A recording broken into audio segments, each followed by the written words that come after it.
नमस्कार। कहानी का शीर्षक है रिश्वत उन्हें नहीं खरीद सकी। फ्रांस और जर्मनी से निकाले जाने के बाद वैज्ञानिक समाजवाद के प्रवर्तक तथा दार्शनिक कार्ल मार्क्स अपने परिवार सहित लंदन में आ बसे।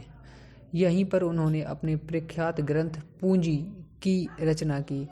लंदन प्रवास के दौरान मार्क्स को घोर आर्थिक कठिनाइयों का सामना करना पड़ा।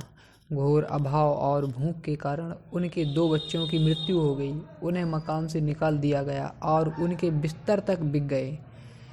इन तमाम कठिनाइयों के बावजूद वे लंदन के मजदूरों में अर्थशास्त्र पर जो भाषण देते थे उसकी कोई फीस नहीं लेते थे, क्योंकि उन्होंने गरीब मजदूरों की सेवा का व्रत लिया था।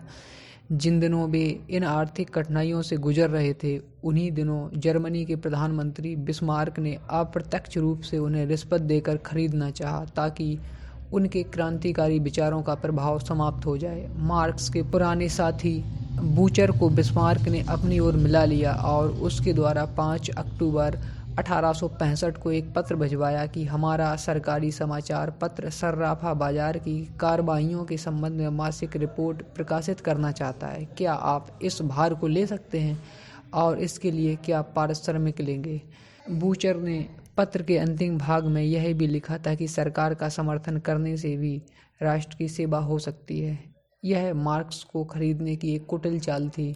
मुँह मांगा धन पाने का प्रलोभन था, लेकिन मार्क्स ने इसे अस्वीकार कर दिया। यद्यपि वो घोर आर्थिक संकट भुगत रहे थे, परंतु वे अपने सिद्धांतों की छाया को भी व्यक्तिगत आवश्यकताओं से ऊपर रखते थे। अपने आंदोलन के हितों को वे रत्ती नहीं पहुंचाना चाहते थे। बिस्मार्क की चाल असफल रही। महान क्रांतिकारी मार्क्स बिके नहीं। धन्यवाद।